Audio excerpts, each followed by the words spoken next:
let me introduce Ben. He was an original member of the Scotch Malt Whisky Society. He was one of the five, I think I'm right in saying That's right. That's right. who came together and invested to buy the vaults as a property, as the society's first location, the place where the society We were all was. crazy. We were all crazy. I think you must have been. And we've heard Pip's story and the founder's tale about how he just kind of walked into the vaults one day and said, It's true. Can It's I buy true. this place? Yeah, it's so crazy, but it is true. Uh, but Ben, you were part of that initial group, but you are an architect, and you're the one they turned to say, okay, we're going to buy this building, the vaults, which happens to be like 600 years old, and we need to restore it and make it fit for purpose. And you were the guy who they turned to do that. So it's a pleasure to have you on. And I guess that's the kind of first question. Like, just tell me all about that. How did it happen, and what were the challenges that were kind of put on you as an architect to make the vaults fit for purpose and to make it into a members room? Well, to begin with, we looked at the history in great detail. Richard, I gave you some slides earlier, and there's one of the vaults looking really dismal with the outside lift on the on the front of the building. And when we went into it and actually saw the very vaults underground, there are two long parallel vaults the whole length of the building, with incredible fungus growing on the walls and everywhere. You could really feel the history of this apparently dismal building.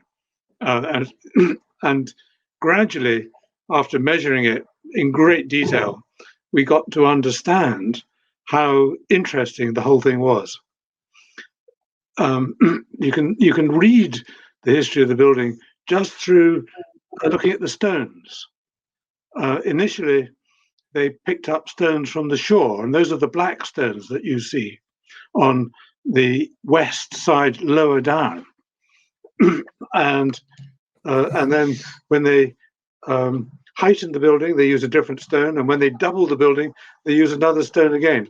But they kept it symmetrical as business boomed, and the business, of course, started off as wine, and that's where the spores for the fungus in the vaults came from. But working with a building of that age, Ben, I mean, what were the specific challenges that you faced when you set about this renovation? Well, legion, I think, is the word. There are so many difficulties, but we had this incredible vision, and that's really what drove it forwards. There's another slide there, Richard. I don't know if you want to show that, which is a vertical one showing the. Hand, Ben, so you're going to have to paint us a picture with words. I could possibly even. Well, we had this concept of the society as well as a museum of history, telling the whole story, as well as the flats above. The vaults underground, the ground floor and the first floor were all one integrated project, which was incredibly ambitious. And we had all these ideas that we'd actually possibly even distill our own whiskey in the vaults. I think that's a good idea to come. And gradually the sort of financial realities hit. The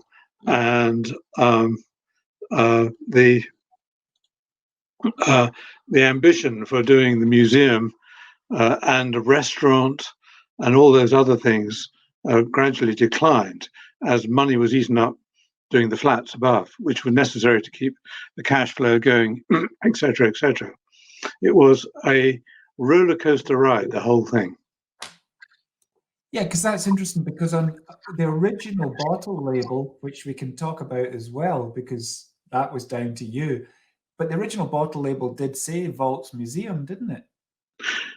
I don't think it did, There's Richard. something that said Vaults Museum, but so there is a reference to. Oh, I think there was. Yes, there was a design over the entrance saying museum. Yeah. I've got here a wonderful. I don't know if you can see it. Yeah. This is a stamp, and that shows the vault, which was used to seal the end of the bottles. In this case, with sherry, but there are other seals which were for white port, claret, port, and so on. Because when you're storing bottles in the basement, in the vaults, which are flooded, I mean, paper labels would be completely useless. So that's where the design really came from. The drawing that we did of the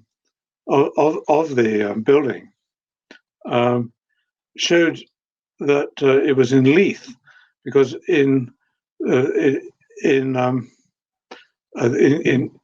people in Leith call Leith sunny Leith, as opposed to old Edinburgh, which is much more polluted, being by the sea.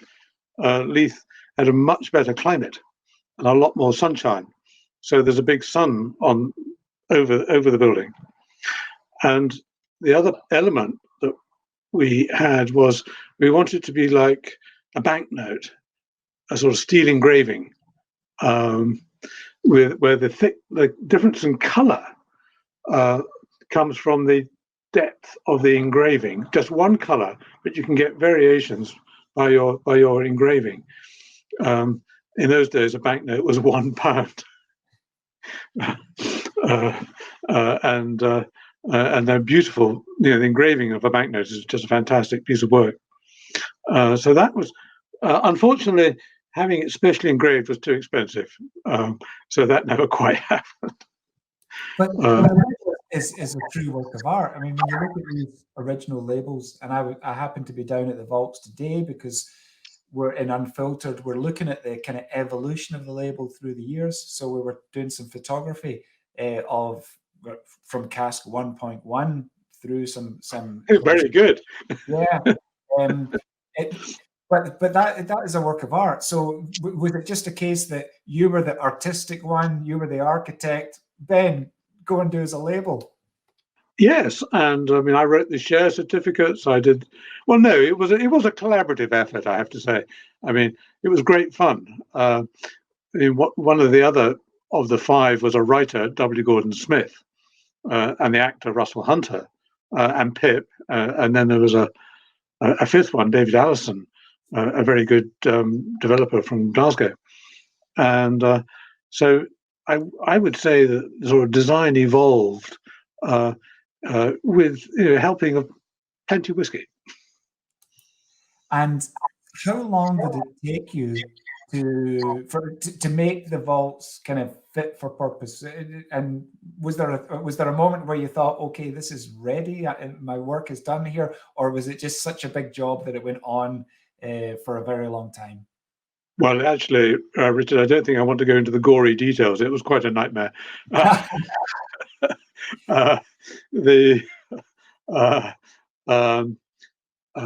The cash flow, the organization of all these things was extremely difficult. But I mean, we got a lot of assistance from what was the Scottish Development Agency, who saw the Scotch Malt Whisky Society as helping regenerate Leith.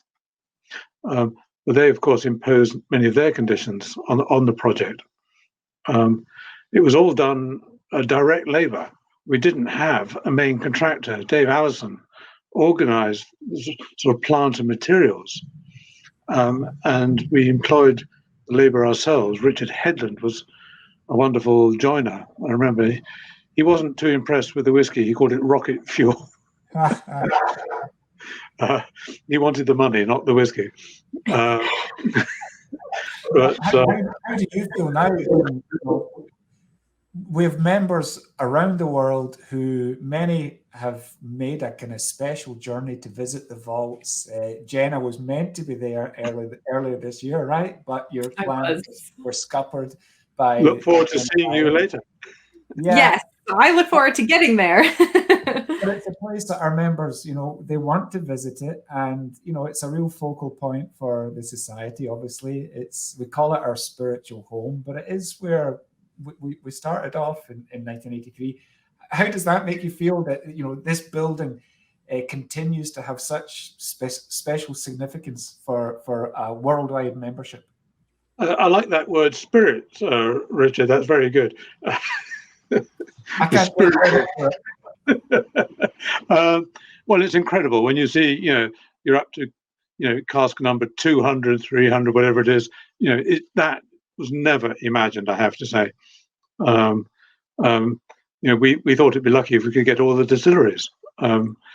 Pip's talked fantastically well in his book, Founder's Tale, how all that happened and why we use numbers. And the red is important in all that. That was a Chinese red, a bit like the seal. Well, obviously, I'm immensely proud that sort of the great fun we had in those parties right at the beginning, before the vaults even happened, has become this huge industry. It's transformed the whiskey industry and given it such health world over. It's just amazing. And I think, in a way, not just whiskey, the whole interest people have in where things come from, the being unadulterated, the stories behind the wonderful things that we all love. I really think that we set a trend that throughout the world. I think it's amazing, absolutely amazing. Well, I think we can only agree with you there, Ben. From those fairly humble origins at the vault, it really is now a global community. We've got Jenna in the west coast of the US, and we heard from our international branches at the start, raising a glass. So yeah, it's come a long way, but it's still rooted in that building, which you were deeply involved in. So from me and from the global membership, I guess we owe you a big thank you for your key role in the vaults and in making the society what it went on to become. I suppose at the bottom line, it's about pleasure all round. Yeah. So to be able to assist that is a privilege beyond anything, really.